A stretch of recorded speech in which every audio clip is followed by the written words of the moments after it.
Pennsylvania, Pennsylvania, Pennsylvania. It feels like, it all boils down to this, doesn't it? Yeah, totally. 19 electoral votes just hanging in the balance. Yeah. And, Stakes are high. this race is tight. I mean, really tight when both Trump and Harris are spending, like every last minute they have campaigning in the same state Yep. at the same time. Yeah, and it's interesting, too, because the sources we're looking at today really show that intensity, like you can Oh, yeah. you can just feel the pressure that both these campaigns are under right now. Absolutely. And it's, Trump sounds so hoarse. He almost sounds desperate, like he's trying to, will himself back into that White House Right. just through sheer vocal force. Or that voice, yeah. And what's really fascinating to me is, this narrative that he keeps pushing, this idea of America in decline Oh, for sure. under the current administration. Yeah, he is painting a very bleak picture, isn't he? I mean, just the words he uses, catastrophic failures, weakness, incompetence, decline, even decay. Well, yeah. These aren't just random words. They're carefully chosen to really hit home, to make people feel that. Fear and anxiety, yeah. Yeah, to evoke this sense of fear and anxiety. He wants voters to feel like everything is just falling apart around them. And of course, to believe that he's the only one who can fix it all, right? Sure. I mean, even that "you're fired" Right. line Yes. that he used to use all the time, The classic. is making a comeback. It's almost like a security blanket in a way. Yeah. Familiar, predictable. Comfortable.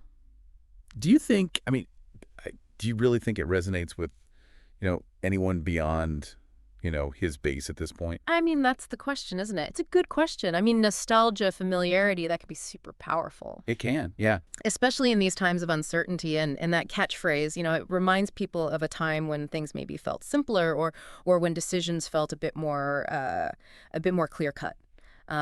But whether or not that's actually enough to really sway, like the undecided voters in this particular political climate, I mean, that's the million-dollar question, isn't it? Yeah, it really is. Now, Harris, on the other hand, she's taking a totally different approach. It's all about, unity, progress, hope. Totally different vibe. A stark contrast, really, to Trump's doom and gloom. Yeah, she's really trying to tap into, that desire that people have for stability, for competence, Absolutely. a sense of shared purpose. And she keeps coming back to this idea of momentum, like the idea that the country is moving in the right direction. Right, forward motion. Yeah, and that's interesting because in many ways she's really presenting herself as, the antithesis of Trump, right? So you have Trump, who can be very volatile, and she's coming in as this calm and steady leader. Right. And, speaking of different approaches, it's really interesting how she's focusing so much on the Latino community. Yes. Particularly in Pennsylvania. I mean, is this a direct response to, the recent controversies surrounding Trump and Puerto Rico? I mean, I think it's definitely a factor, but, it's also about recognizing that the influence of Latino voters is growing. Absolutely. Especially in a state like Pennsylvania, where you have such a diverse population. And she's not, just simply talking about the controversies. She's actually engaging directly with the community. Right. Remember those appearances with Fat Joe and Alexandria Ocasio-Cortez? I mean, that's about connecting with younger voters on their own terms, in their own spaces. Absolutely. And that, very hands-on approach with the canvassing, the town halls, all the community events, that's very different from Trump's approach. Yeah. I mean, do you think it's actually more effective in a race like this? Well, it's hard to say for sure, of course, but I think what it does show is a commitment to connecting with voters on a very personal level. It's about building that trust and showing that you understand people's concerns. And speaking of concerns, one thing that really jumps out, at least from the sources we've been looking at, is this record-breaking early voter turnout. I mean, what does this tell us, really, about the electorate this time around?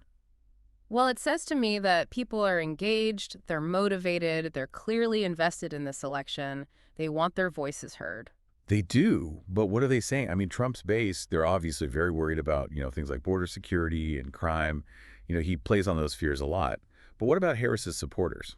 Well, she's trying to get those younger voters out there, those urban voters, the ones who are really focused on the bigger issues like like climate change, healthcare, things like social justice. Yeah. So it's really a battle for very different parts of the electorate, each one motivated by their own set of priorities.